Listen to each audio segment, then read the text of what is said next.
حسبنا الله ونعم الوكيل ونعم المولى ونعم النصير. أعوذ بالله من الشيطان اللعين الرجيم. بسم الله الرحمن الرحيم. الحمد لله الذي لم يتخذ صاحبة ولا ولدا ولم يكن له شريك في الملك ولم يكن له ولي من الذل وكبره تكبيرا. الصلاة والسلام على أشرف الأنبياء والمرسلين وخاتم النبيين الذي أرسله بالحق بشيرا ونذيرا وداعيا إلى الله بإذنه وسراجا منيرا. سيدنا ومولانا ومقتدانا وهادينا أبا القاسم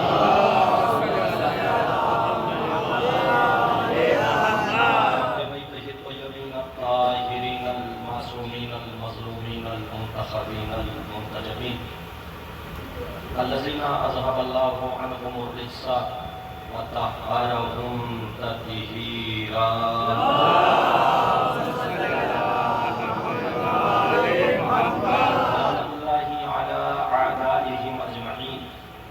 من يومنا هذا إلى قيام يوم الدين. أما بعد فقد قال الله تبارك وتعالى في القرآن المجيد وهو أصدق القائلين وقوله الحق. بسم الله الرحمن الرحيم. إن الدين عند الله الإسلام. صلوات اللهم صل على محمد وآل محمد. بزرگان عزیز، محترم سامعین کرام، آپ حضرات سے گفتگو کرنے کے لیے قرآن مجید کی جس مشہور و معروف آیہ کریمہ کی تلاوت کا شرف حاصل کیا ہے. یہ قرآن مجید کا تیسرا سورہ سورہ آل عمران جس کی آیت نمبر 19 اور اتنی مشہور و معروف آیت ہے کہ ہماری قوم کے بچے بچے کی زبان پر بھی اس آیت کا ورد. اور میں سمجھتا ہوں کہ اس آیت کے ترجمے کی بھی ضرورت ہے.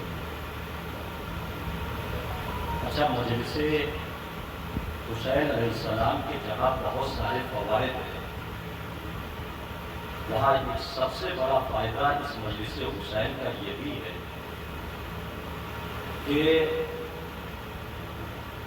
مجالس حسین میں ممبر سے قرآن مجید کی آیات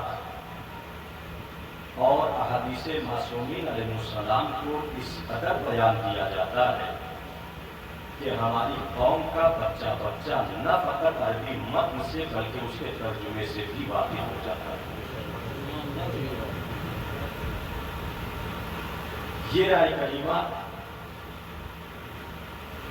جس میں پروردگار عالم نے جس دین کا تعارف کیا ہے وہ دین اسلام. ارشاد ہوتا ہے ان الدین عند اللہ الاسلام، بے شک دین اللہ کے نزدیک اسلام.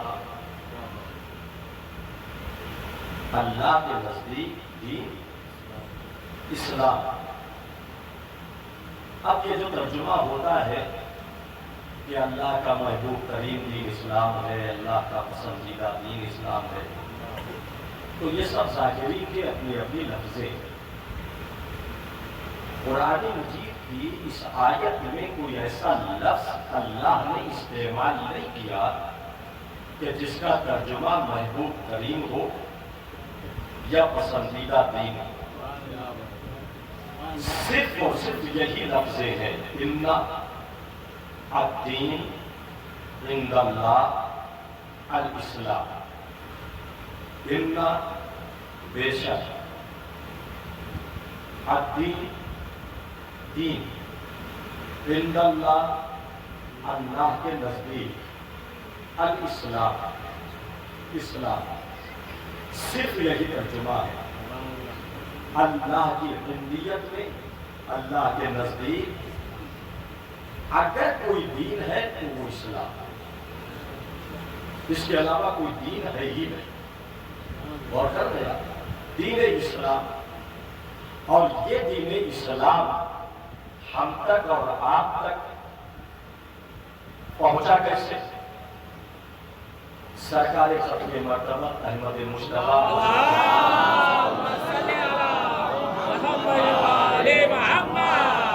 صلی اللہ علیہ وآلہ وسلم کے ذریعے یہ دین ہم تک پہنچا ہے۔ اس دین اسلام کی کچھ اساس ہیں، کچھ بنیادیں ہیں، اس دین اسلام کے کچھ پلرز ہیں۔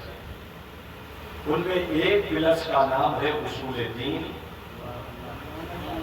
اور دوسرے پلرز کا نام ہے فروع دین۔ اصول دین جس کو عقائد سے تعبیر کیا گیا، فروع دین جن کو اعمال سے تعبیر کیا گیا۔ اصول دین یعنی اللہ ایک ہے، توحید، وہ عادل ہے، عدل، نبوت، امامت، قیامت، یہ عقائد ہے۔ فروع دین جن کو اعمال سے تعبیر کیا گیا، مجموعی اعتبار سے دامن اسلام میں یا عقائد ہی عقائد نظر آئیں گے یا اعمال ہی اعمال نظر آئیں گے، جن کا انجام دینے کا، بجا لانے کا حکم تمام مسلمانوں کو دیا گیا۔ اور یہ بھی یاد رکھیے گا کہ نجات صرف اسی کو ملے گی۔ روز قیامت، روز محشر، جنت کا حقدار وہی بنے گا جو عقائد سے بھی وابستہ ہو اور اعمال صالحہ کو بھی بجا لاتا ہو۔ اگر کوئی یہ سمجھتا ہے کہ عقائد کو چھوڑ کر عمل کی بنیاد پر جنت لے لے تو یہ بھی درست نہیں، اور اگر کوئی یہ سمجھتا ہے کہ اعمال کو چھوڑ کر صرف عقیدے کی بنیاد پر جنت مل جائے گی تو یہ بھی درست نہیں۔ عقائد سے ہماری وابستگی ہو اور اعمال ہم مستقل طور پر بچا لاتے رہیں، تب تو جنت کے ہم حقدار ہیں، ورنہ جنت ملنے والی نہیں ہے۔ اور یاد رکھیے یہ بھی جملہ، جنت اتنی سستی نہیں ہے جتنی سستی بچ جاتی ہے۔ اور ایک جملہ میں یہی پر شروعات میں ہی اور کہتا چلوں کہ وہ ذاکر جتنی سستی جنت ممبر سے بانٹ دیتا ہے اتنا ہی وہ مہنگا ہوتا ہے۔ اس سلوات پر دیجیے پر محمد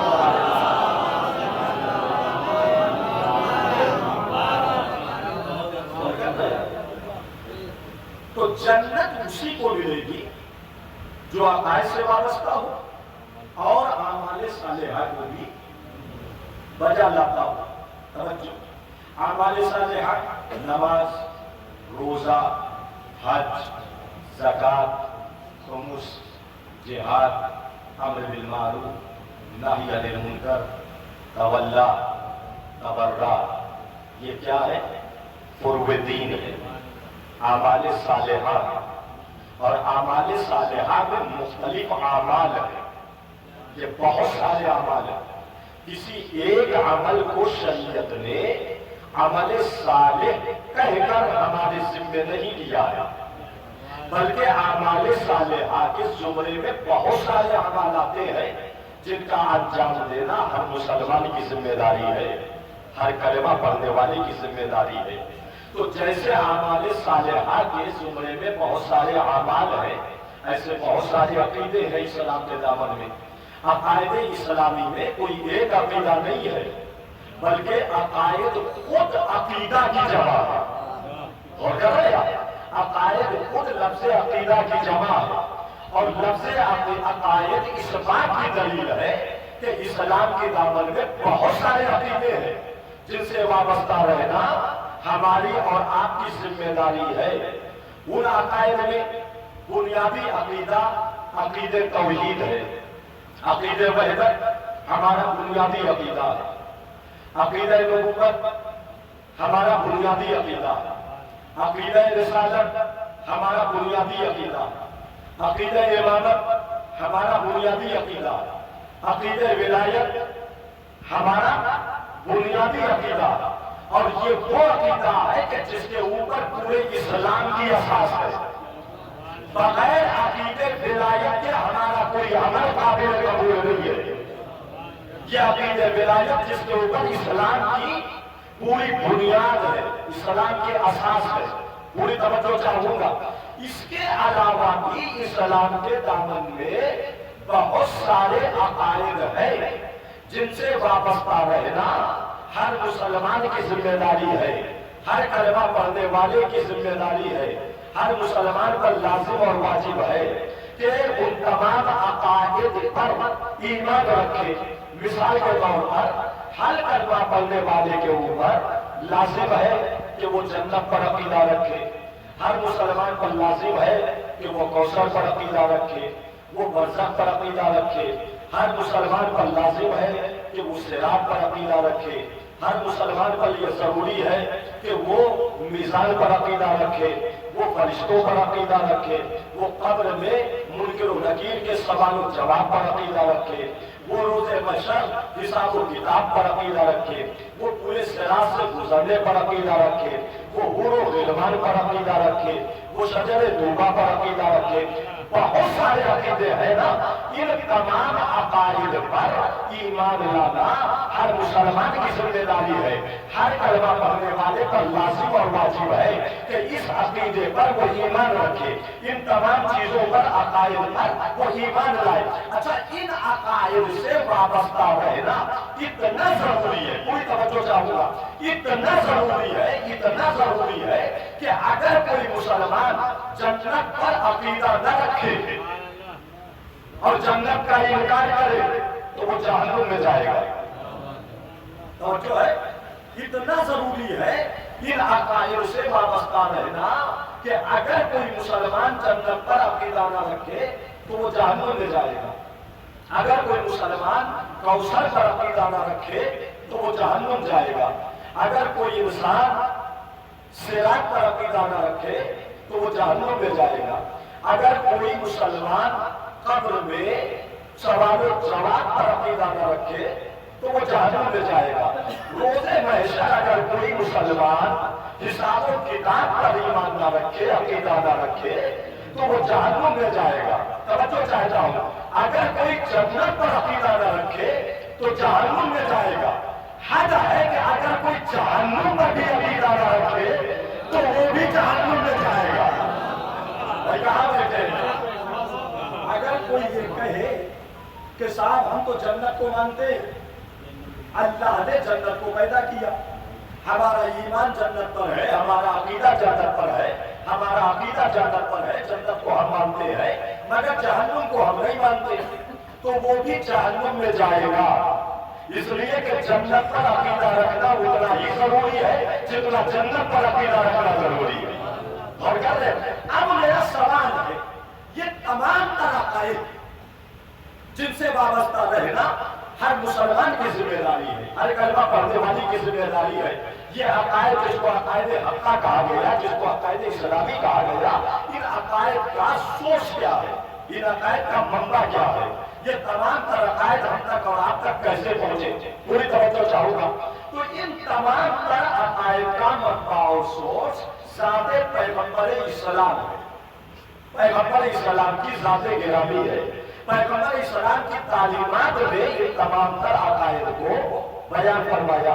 پیغمبر اسلام نے بتایا جنت ہے، جنت پر عقیدہ رکھو، پیغمبر اسلام نے بتایا بتایا کوثر ہے اس پر عقیدہ رکھو، پیغمبر السلام نے بتایا برزخ ہے اس پر عقیدہ رکھو، پیغمبر السلام نے بتایا صراط ہے اس پر عقیدہ رکھو، پیغمبر السلام نے بتایا میزان ہے اس پر عقیدہ رکھو، پیغمبر السلام نے بتایا قبر میں سوال و جواب ہوگا اس پر عقیدہ رکھو، پیغمبر السلام نے بتایا روز محشر حساب و کتاب ہوگا اس پر عقیدہ رکھو، پیغمبر السلام نے بتایا فرشتے ہیں ان پر عقیدہ رکھو، پیغمبر نے بتایا حور و غلمان ہے ان پر عقیدہ رکھو، شجر طوبہ ہے ان پر عقیدہ رکھو، صراط ہے اس پر عقیدہ رکھو، موت ہے اس پر عقیدہ رکھو، حیات ہے اس پر عقیدہ رکھو۔ یہ پیغمبر نے بتایا نا، یہ تمام تر عقائد کی تعلیمات ہمیں پیغمبر اسلام نے دی، رسول اسلام نے دی۔ اب میرا سوال ہے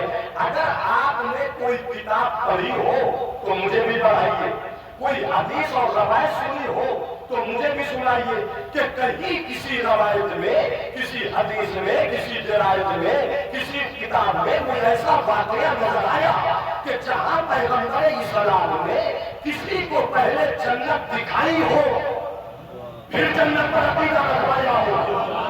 میں آخری مجلس کا توجہ چاہوں گا، کسی مسلمان کو، کسی انسان کو پیغمبر اسلام نے جنت پہلے دکھائی ہو پھر جنت پر عقیدہ رکھوایا ہو، کسی مسلمان کو پیغمبر اسلام نے پہلے جہنم کا نظارہ کرایا ہو پھر جہنم کا عقیدہ رکھوایا ہو، کہیں پیغمبر اسلام نے کسی مسلمان کو کسی فرشتے سے مصافحہ کروایا ہو پھر فرشتے پر عقیدہ رکھوایا ہو، کسی مسلمان کو پہلے پیغمبر اسلام نے شجر طوبہ کے سائے میں بٹھایا ہو پھر شجر طوبہ پر عقیدہ رکھوایا ہو، کہیں ایسا ملتا ہے تو پورا مجمع یہ کہے گا کہ ایسا نہیں ہے۔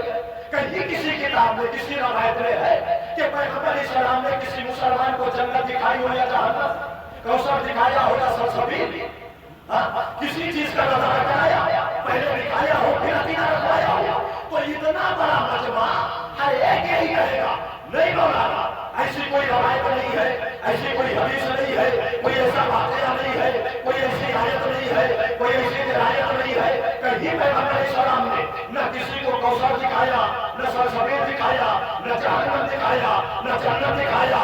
یہ تمام طرح ہے بغیر دکھائے پیغمبر نے ہم تک پہنچائے ہیں۔ میں پوری توجہ چاہوں گا، یہ تمام طرح ہے پیغمبر اسلام نے بغیر دکھائے ہم تک پہنچائے ہیں۔ تو اب جملہ سنیے گا، جو نبی نے نہ دکھایا ہو، بھائی آخری پر تک جو نبی نے نہ دکھایا ہو، جب اس پر عقیدہ رکھنا تمام مسلمانوں پر اتنا ضروری ہے تو جسے سوالات کے مجمع میں ہاتھوں میں بلند کر کے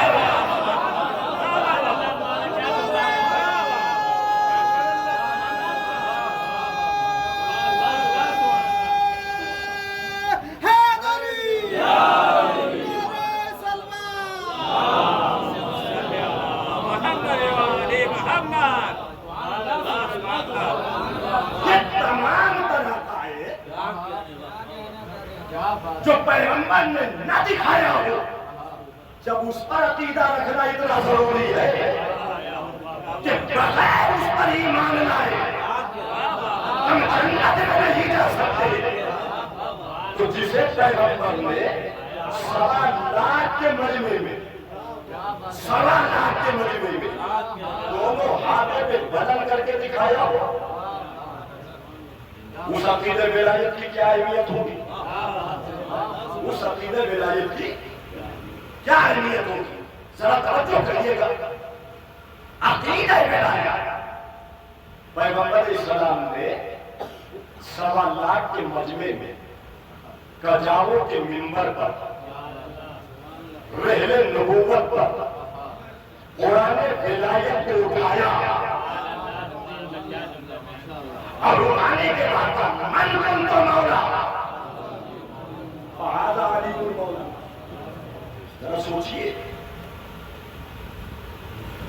کس قدر اس ولایت کی اہمیت ہو، کس قدر۔ اور پیغمبر ایک جملہ میں کہتا چلا، اگر آپ غدیر کو مد نظر رکھیں تو پیغمبر اسلام نے جہاں ایک طویل خطبہ دیا ہے وہی پیغمبر اسلام نے دعا بھی دی، دعا،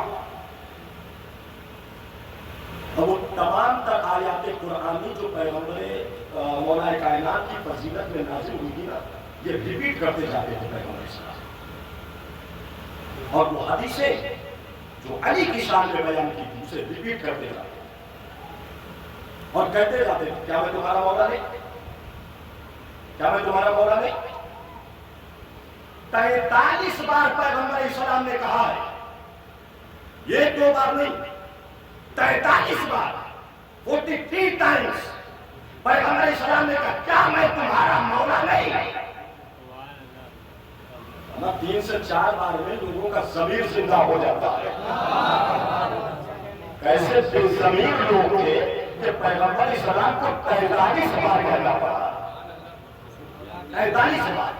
اور اگر آپ سننا چاہتے ہیں تو جملہ میں کہتا چلوں، ایک حدیث جو پیغمبر اسلام نے بار بار ریپیٹ کی ہے، بار بار 13 سے 14 بار پیغمبر اسلام نے اس حدیث کو بیان فرمایا کہ میں موسیٰ، علی، ہارون، میری مثال موسیٰ جیسے، علی کی مثال ہارون جیسے۔ پیغمبر اسلام نے یہ جملہ کیوں کہا؟ میری مثال موسیٰ جیسے، علی کی مثال ہارون جیسے، ایک بار نہیں 13 سے 14 مرتبہ اس حدیث کو ریپیٹ کیا ہے حدیث کے میدان میں۔ علماء نے لکھا کیوں؟ کہ اس لیے کہ پیغمبر اسلام نے جب یہ کہا کہ میری مثال موسیٰ جیسے، علی کی مثال ہارون جیسی، تو اس کا مطلب یہ ہے کہ امت میں کہیں نہ کہیں بنی اسرائیل ہوں گے۔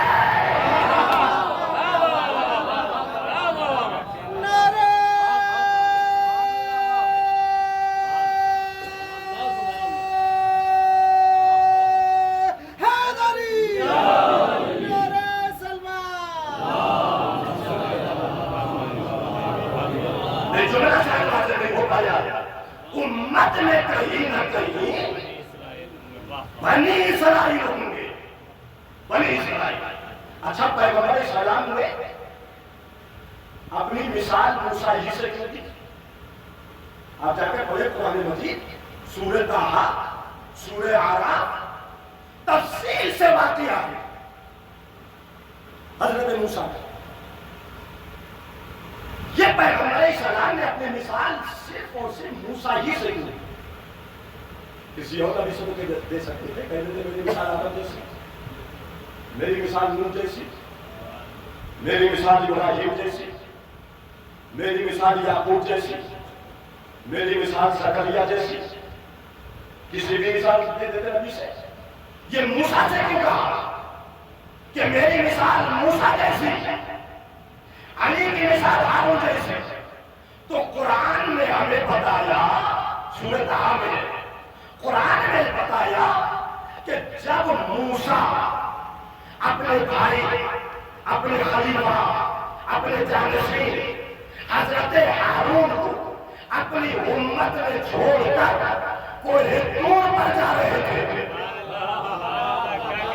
تو امت سے کہا کہ دیکھو میں جا رہا ہوں کوہ طور پر، میری جگہ میرا بھائی ہارون جو میرا وزیر ہے، میرا خلیفہ ہے، میرا جانشین ہے، یہ تمہارے درمیان ہے، تمہارا رہبر ہے، تمہارا لیڈر ہے، یہ خلیفہ ہے، اس کا قول میرا قول، اس کا فعل میرا فعل، اس کی باتیں میری باتیں، اس کے اخلاق میرے اخلاق، اس کی رفتار میری رفتار، اس کی گفتار میری گفتار، یہ میری جگہ ہے، تم میری عدم موجودگی میں اس کی بات کو ماننا۔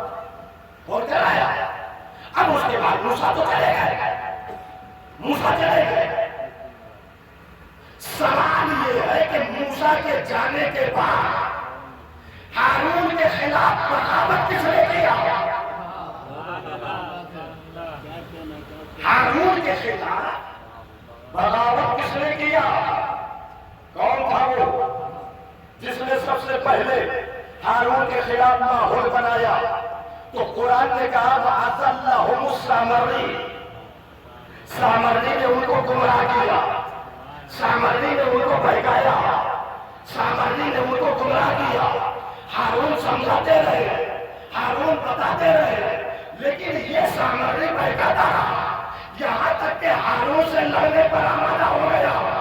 بھائی قرآن نے ہمیں بتایا، قرآن نے ہمیں سمجھا دیا کہ موسیٰ کے جانے کے بعد موسیٰ کے جانشین کے خلاف بغاوت سامری نے کیا، سامری نے کیا، نہیں پہنچیا۔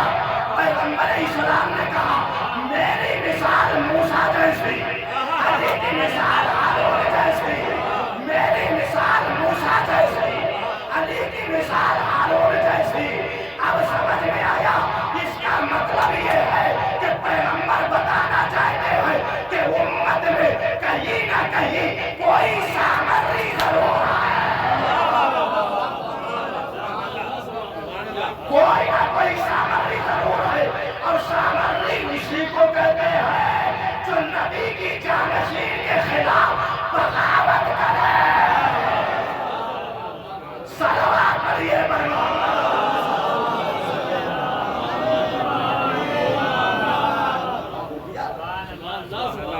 جو ماحول بنائے وہی سامری۔ پورا طویل خطبہ ہے، اور اس سلسلے کی آخری بات میں عرض کرتا چلوں اور بیان کو آگے بڑھاؤں۔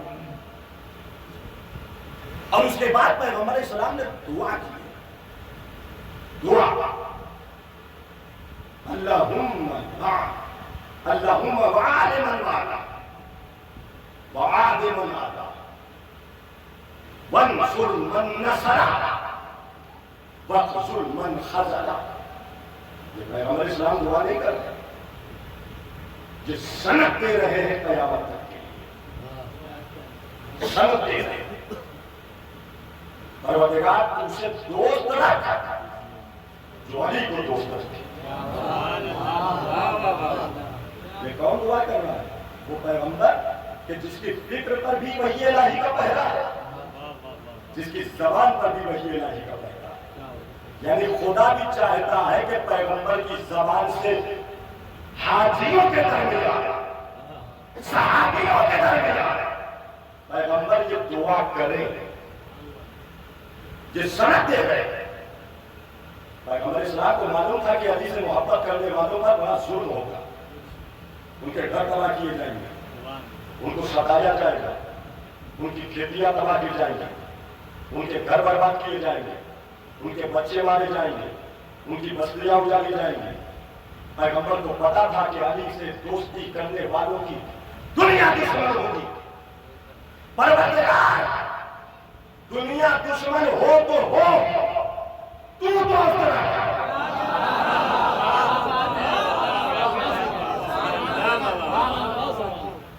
تو دوست رکھ۔ یہ کسی امتی کی دعا نہیں ہے، پیغمبر کی دعا ہے۔ اچھا پیغمبر کوئی تو شرط لگا دیتے، ولایت کے ساتھ نماز پڑھے، ولایت کے ساتھ روزہ رکھے، ولایت کے ساتھ حج کرے، ولایت کے ساتھ خمس و زکات دے، تو اسے دوست رکھ۔ کوئی شرط لگائے؟ نہیں۔ معلوم تھا پیغمبر کہ ولایت میں اتنی طاقت ہے کہ جو اس ولایت میں آ جائے اس کے سر پر یہ ولایت جھکا دیتی ہے، اس کے سر پر یہ ولایت معبود کی بارگاہ میں جھکا دیتی ہے۔ یہ اثر ولایت علی میں ہے، یہ اثر۔ اور ولایت کے ساتھ جو سر، توجہ، ولایت کے ساتھ جو سر معبود کی بارگاہ میں جھک گیا تو پھر دنیا کی سپر پاور اس سر کو کبھی جھکا نہ سکے۔ مثال آپ کے سامنے ہے، کہیں دور کی بات نہیں ہے نا۔ ساری دنیا کی طاقتیں مل کر ایران کو جھکانا چاہا کہ نہیں؟ بتائیے آپ، اتنی پابندیاں کسی ملک کے اوپر اگر لگ جائے تو ملک کا دیوالیہ نکل جائے گا، جغرافیہ کے نقشے سے وہ ملک ختم ہو جائے گا، نام و نشان مٹ جائے گا۔ مگر آپ بتائیے کہ ایران کی عزت میں کوئی کمی آئی؟ اس کی وقت میں کوئی کمی آئی؟ اس کے نام و نمود میں کوئی کمی آئی؟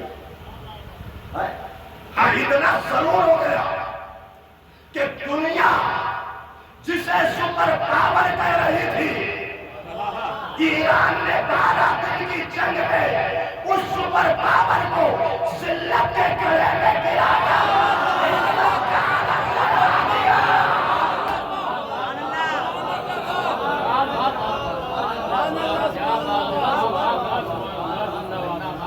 اس کے سینے پر عزت کا علم لہرا دیا کہ دنیا اس عالم کو دیکھتی رہے جو عزتوں کا عالم ہے، جو شرافتوں کا عالم ہے، جو کمالات کا عالم ہے، جو بلندیوں کا عالم ہے۔ جو اس عالم کے سائے میں آ جائے تو پھر دنیا کی سپر پاور اسے چھپا نہیں سکتی۔ یہی تو شہید حسن نصر اللہ نے جملہ کہا تھا، آپ نے سنا ہے، دوبارہ میں سنا دیتا ہوں، توجہ۔ دنیا نے چاہا تھا کہ ہم انہیں ختم کر دیں گے، انہیں تباہ کر دیں گے، انہیں برباد کر دیں گے، ان کا نام و نشان مٹا دیں گے۔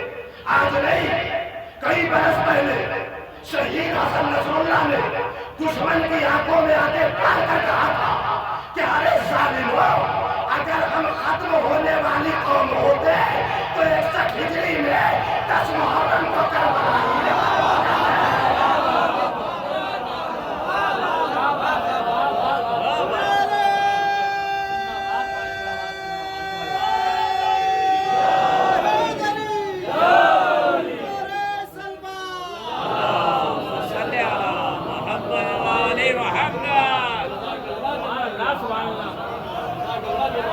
ولایت ہے ان کے پاس، ولایت۔ صاحب یہاں تو ایٹم بم ہے، میزائل ہے، پاور ہے، پیسہ ہے، شہرت ہے، طاقت ہے، قوت ہے، سب کچھ ہے، زمانہ ان کے پاس ہے۔ ہم نے کہا اگر ان کے پاس زمانہ ہے تو ان کے پاس امام زمانہ ہے۔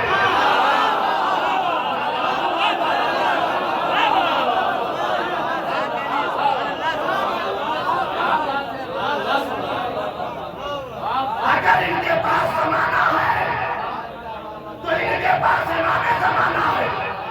زمانہ کتنی ہی ترقی کر جائے، زمانہ زمانہ رہے گا، امام زمانہ ہے۔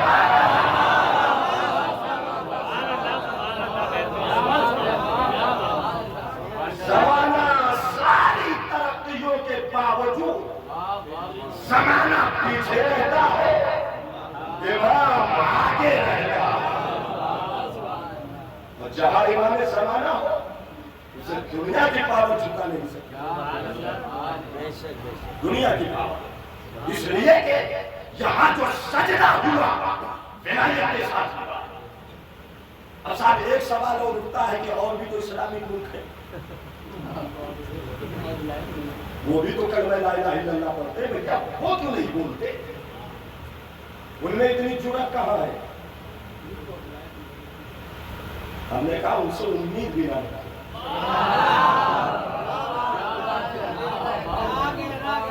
ان سے امید بھی نہ رکھو۔ کیوں؟ کہ اس لیے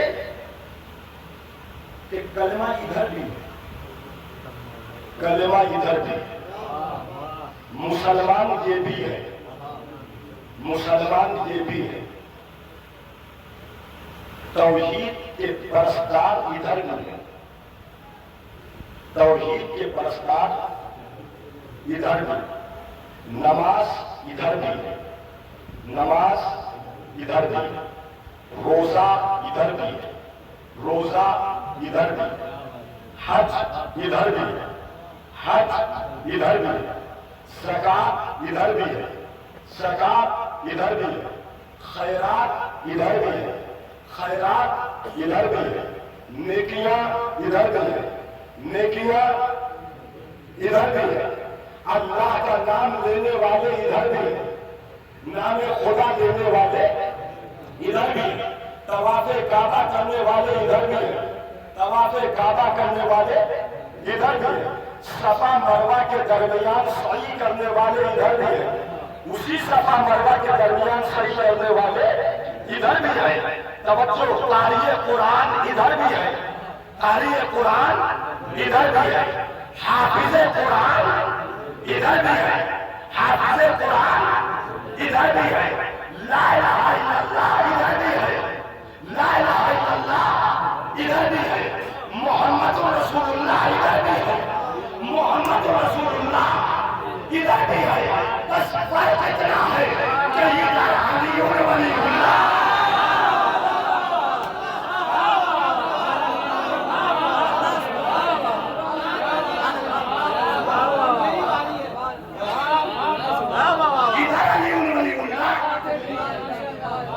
نہیں ہے، ادھر علی ولی اللہ ہے۔ پتہ یہ چلا کہ جہاں علی ولی اللہ ہوتا ہے مردانگی وہی ہوتی ہے۔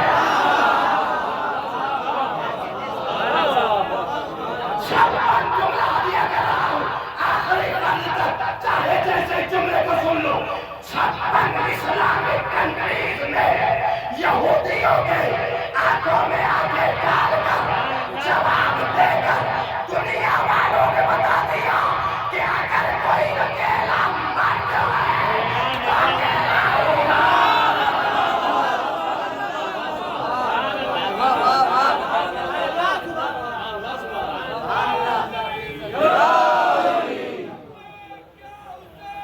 لبیک یا حسین، لبیک یا حسین، لبیک یا خامنئی، لبیک یا خامنئی، لبیک یا سیستانی، لبیک یا سیستانی۔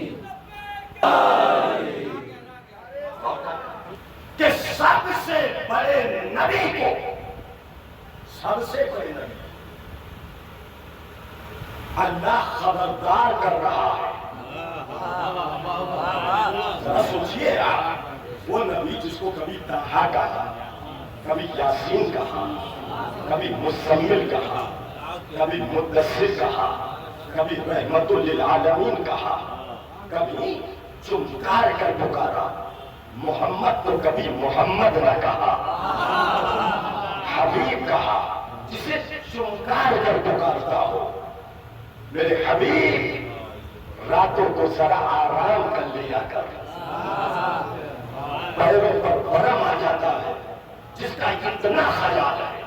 یہ میرے حبیب قرآن کو ہم نے مشقت کے لیے نازل نہیں کیا، تھوڑا سا آرام کر لیا کر۔ جس پیغمبر کا اتنا خیال ہے اسی کے لیے سخت لہجہ سخت کر دیا۔ یا ایھا الرسول، سخت لہجہ کیا اور خبردار کیا کہ اگر یہ نہ پہنچایا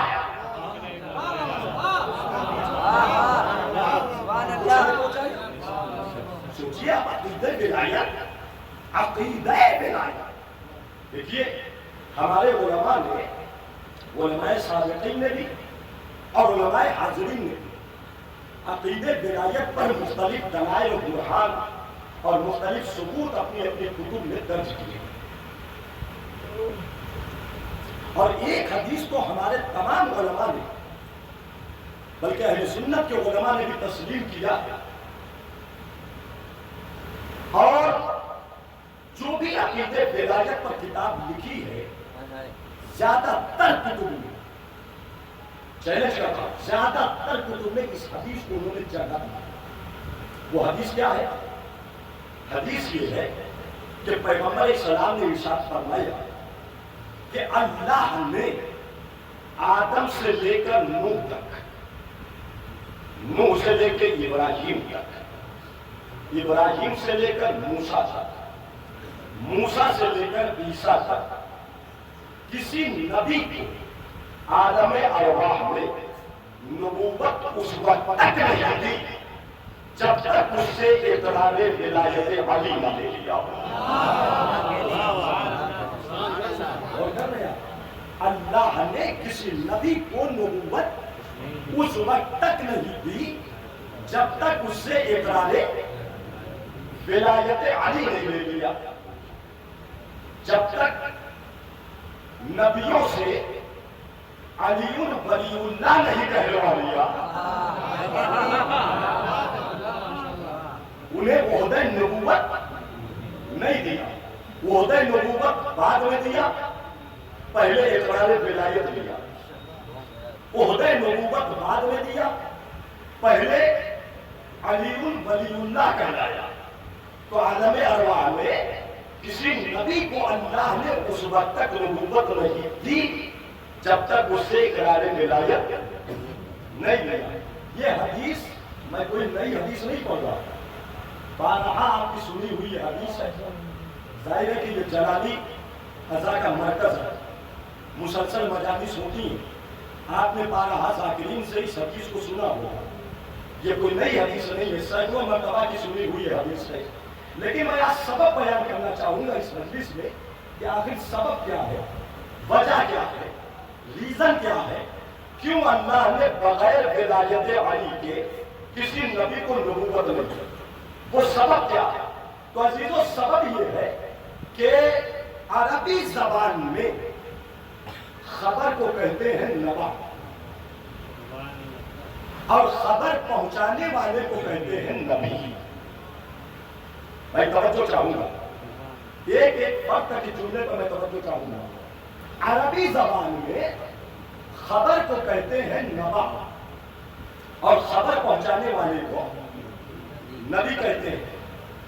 جو آسمان کی خبریں زمین تک پہنچائے، جو جنت کی خبریں زمین تک پہنچائے، جو اللہ کی خبریں اس کے بندوں تک پہنچائے، اس کو نبی کہتے ہیں. نبی تو نبی کہتے ہیں خبر پہنچانے والے کو، اور نبا کہتے ہیں خبر کو. توجہ ہے نا؟ پھر میں جو نہ کہہ رہا ہوں، خبر نبا کو کہتے ہیں، خبر پہنچانے والے کو نبی کہتے ہیں.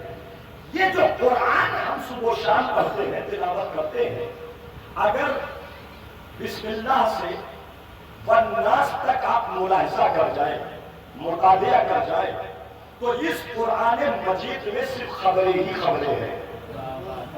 بھائی آدم کے پتلا بنانے کی خبر قرآن میں ہے، اس پتلے میں روح پھونکنے کی خبر قرآن میں ہے، فرشتوں کے سجدہ کرنے کی خبر قرآن میں ہے، شیطان کے انکار کرنے کی خبر قرآن میں ہے، ابلیس کے جھگڑنے کی خبر قرآن میں ہے، ملائکہ کے اعتراض کی خبر قرآن میں، نوح کے سفینہ بنانے کی خبر قرآن میں، بیٹے کے پہاڑ پر چڑھ جانے کی خبر قرآن میں، بیوی کے ڈوب جانے کی خبر قرآن میں، موسیٰ کا فرعون کے دربار میں جانے کی خبر قرآن میں ہے، جادوگروں سے مکالمے کی خبر قرآن میں ہے، اپنے اسے سے اژدہا بنانے کی خبر قرآن میں ہے، بنی اسرائیل کو فرعون کے چنگل سے آزاد کرانے کی خبر قرآن میں ہے، دریائے نیل میں راستہ بنانے کی خبر قرآن میں ہے، حضرت عیسیٰ کے مردہ جلانے کی خبر قرآن میں ہے، نابینا کو بینائی دینے کی خبر قرآن میں ہے، مردوں کو زندہ کرنے کی خبر قرآن میں ہے. بھائی اور آگے بڑھتے چاہیے، فرشتوں کو در علی پر آنے کی خبر قرآن میں ہے، مسکین بن کر، فقیر بن کر، یتیم بن کر، اسیر بن کر فرشتوں کا در زہرا سے روٹیاں لے جانے کی خبر قرآن میں ہے، حالت رکوع میں انگوٹھی دینے کی خبر قرآن میں ہے. تو یہ ساری خبریں قرآن میں ہے. قرآن کو پڑھتے جائیے، ساری خبریں ملتی جائیں گی. اس کا مطلب یہ ہوا کہ قرآن سے قرآن کا نام نہیں ہے، قرآن اخبار الہی کا نام ہے، اخبار آسمانی کا نام ہے، مگر قرآن کا نام ہے قرآن. قرآن کہتے ہیں پڑھا ہوا، جو پڑھا ہوا ہو اسے قرآن کہتے ہیں. قرآن کا ایک نام ہے فرقان. فرقان حق اور باطل کے درمیان فرق پیدا کرنے والا. جو حق اور باطل کے درمیان فرق پیدا کرے اسے کہتے ہیں فرقان. توجہ ہے نا. تو قرآن کا نام ہے قرآن, قرآن کا نام ہے فرقان. قرآن کو مجید کہا گیا, قرآن کو شریف کہا گیا, قرآن کو حکیم کہا گیا, قرآن کو طبیب کہا گیا, مگر قرآن کا نام کتاب نبا نہیں ہے. میں توجہ چاہوں گا, قرآن کا نام کتاب نبا نہیں ہے. ہاں قرآن میں ایک سورہ ہے جس سورے کا نام ہے سورہ نبا. قرآن کے 114 سوروں میں ایک سورہ ہے جس کا نام ہے سورہ نبا. سورہ نبا یعنی خبر والا سورہ. جیسے سورہ نور, نور والا سورہ, سورہ مریم, بی بی مریم والا سورہ, ایسے ہی سورہ نبا خبر والا سورہ, خبر والا سورہ.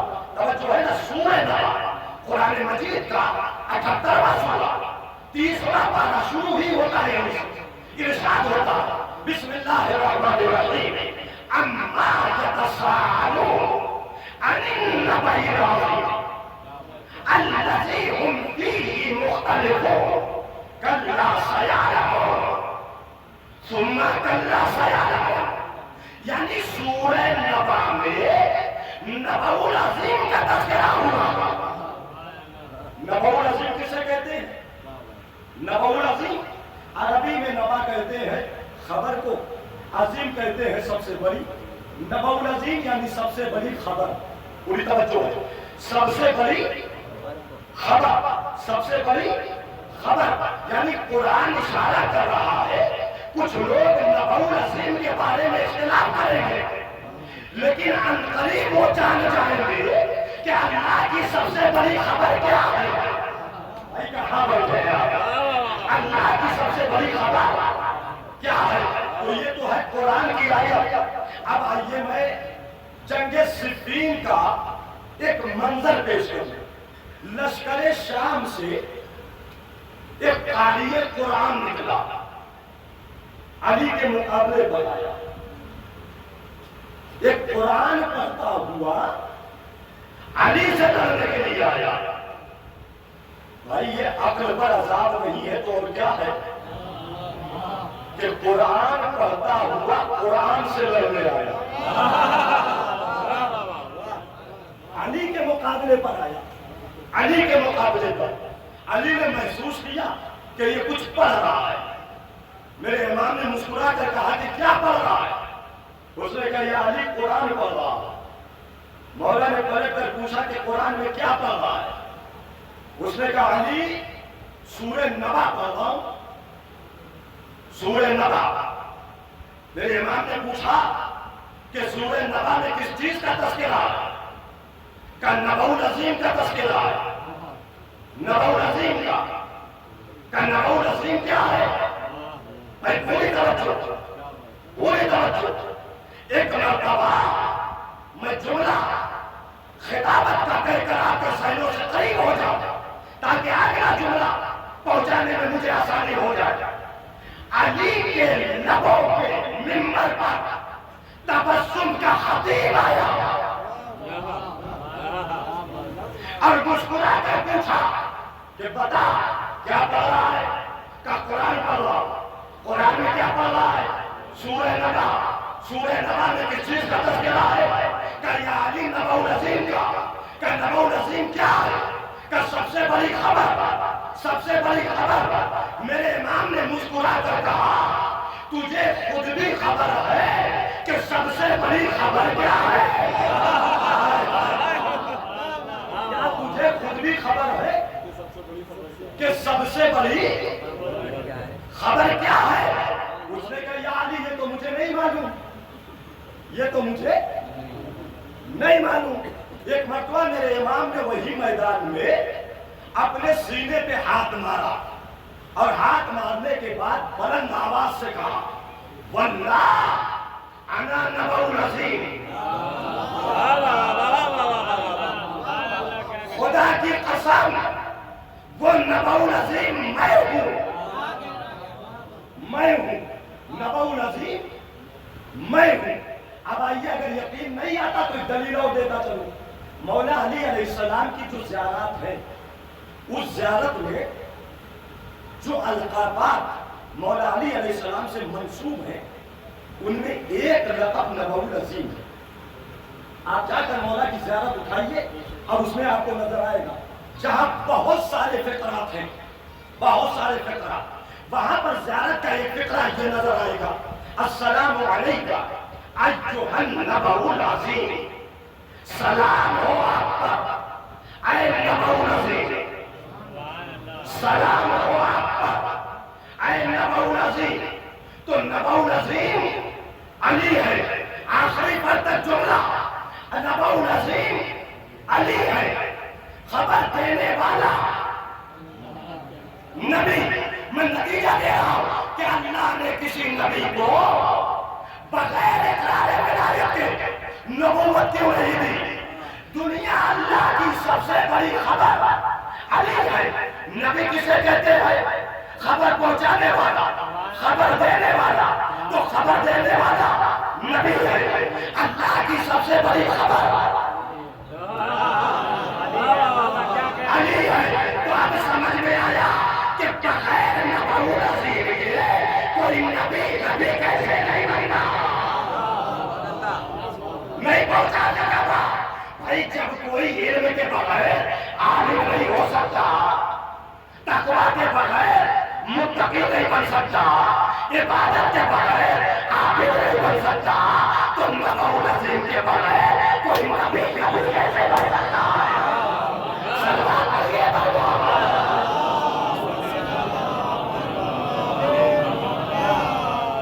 ایک اسے بہتر صلوات پڑھے پر محمد. اللهم صل على محمد وآل محمد. ایک اور صلوات پڑھ دیجیے پر محمد. اللهم صل على محمد وآل محمد. بس آخری بات آپ کے خدمت میں حاضر کر رہا ہوں, توجہ. نبی العظیم کے بغیر کوئی نبی کیسے بن سکتا ہے؟ نبی العظیم. اللہ نے سارے نبیوں کو بھیجا خبر پہنچانے کے لیے. علی ہے اللہ کی سب سے بڑی خبر. دیکھیں ابھی جملہ میرا پورا نہیں ہوا ہے اور مجھے یقین ہے کہ جب جملہ مکمل ہو جائے گا تو آپ بغیر تھکے ہوئے زبان سے نہیں دل سے داد دیں گے. اللہ نے نبیوں کو بھیجا اس کائنات میں خبر دینے کے لیے. نبیوں کا کام کیا ہے؟ خبر دینا, خبر دینا. اور علی ہے سب سے بڑی خبر, سب سے بڑی خبر. توجہ ہے نا. ایک دن قدرت نے آخری پیغمبر کو آسمان پر بلایا, معراج پر بلایا. سورہ اسراء نے آ کر کے ہمیں خبر سنائی سبحان الذی اسری بعبدہ لیلا من المسجد الحرام الی المسجد الاقصی. ٹھیک ہے, نبی کو کہاں پر لے گیا؟ معراج پر, آسمان پر. ٹھیک ہے بھائی. جب سارے نبیوں کو زمین پر بھیجا خبر پہنچانے کے لیے تو آخری نبی کو آسمان پر کیوں بلایا؟ آخری نبی کو معراج پر کیوں بلایا؟ تھک گیا بات کر دوں. آخری وقت کی جملے کو توجہ چاہوں گا. توجہ. جب سارے نبیوں کو زمین پر بھیجا خبر پہنچانے کے لیے تو آخری پیغمبر کو آسمان پر کیوں بلایا؟ معراج پر کیوں بلایا؟ سوال ہے نا. تو آئیے میں یہ سوال قرآن سے پوچھوں, حدیث سے نہیں کہ اس میں اختلاف ہے, روایت میں نہیں کہ اس میں جھگڑا ہے, قرآن پر سب کا اتفاق ہے. قرآن سے پوچھو, قرآن تو بتا کہ آخری نبی کو اللہ نے معراج پر کیوں بلایا؟ تو قرآن نے کہا لقد رأى من آیات ربہ الکبریٰ. سورہ نجم آیت نمبر 11. لقد رأى من آیات ربہ الکبریٰ. قرآن نے بتایا کہ آخری نبی کو معراج پر بلایا آیت کبریٰ دکھانے کے لیے. آیت کبریٰ دکھانے کے لیے. آیت کبریٰ کسے کہتے ہیں؟ عربی میں آیت کو کہتے ہیں نشانی، کبرا کو کہتے ہیں سب سے بڑی آیت کبرا، یعنی سب سے بڑی نشانی، سب سے بڑی نشانی۔ قرآن نے ہمیں بتایا کہ اللہ نے آخری نبی کو معراج پر بلایا سب سے بڑی نشانی دکھانے کے لیے، آیت کبرا دکھانے کے لیے، آیت کبرا دکھانے کے لیے۔ بھائی پوری توجہ، جس نبی نے، جس علی نے میدان میں یہ کہا تھا واللہ انا نبأ العظیم، اسی علی نے ایک دن منبر پر بیٹھ کر سینے پر ہاتھ مار کر کہا واللہ انا آیت اللہ الکبریٰ۔ دیکھیے پڑھنا میرا کام ہے، سننا آپ کا کام ہے، چاہے جیسے سن لیجئے، بات اپنی آخری منزل پر ہے۔ آخری جملہ پہ رہا ہوں، توجہ چاہوں گا، واللہ انا آیت اللہ الکبریٰ، خدا کی قسم آیت اللہ الکبریٰ میں ہوں، اللہ کی سب سے بڑی نشانی میں ہوں۔ آخری پر نبأ العظیم بھی علی ہے، آیت کبریٰ بھی علی ہے۔ بھائی میرے ساتھ بولیے، اللہ کی سب سے بڑی خبر علی، اللہ کی سب سے بڑی نشانی علی۔ ایک زبان میں بولیے، اللہ کی سب سے بڑی خبر علی، اللہ کی سب سے بڑی نشانی علی۔ ساتھ میں مل کر اللہ کی سب سے بڑی خبر علی، اللہ کی سب سے بڑی نشانی خبر علی، نشانی علی۔ تو جملہ سنیے، جب اللہ کی سب سے بڑی خبر بھی علی، اللہ کی سب سے بڑی نشانی بھی علی، تو قانون یہ ہے کہ خبر سنائی جاتی ہے، نشانی دکھائی جاتی ہے۔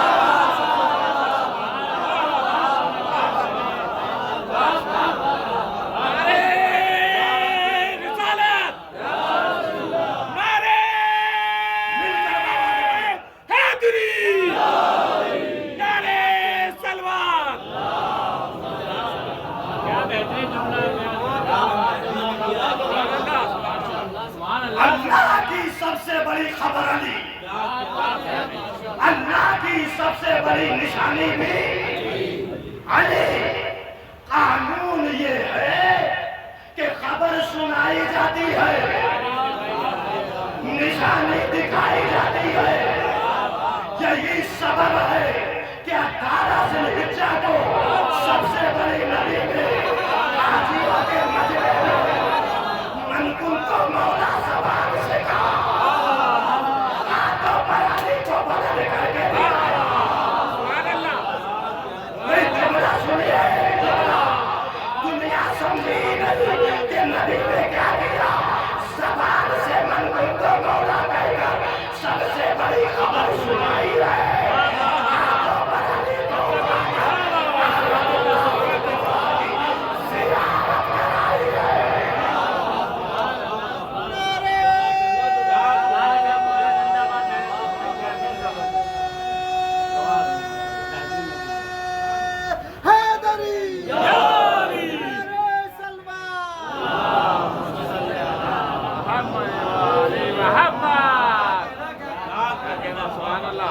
نبأ العظیم بھی علی، آیت اللہ الکبریٰ بھی علی، نبأ العظیم بھی علی،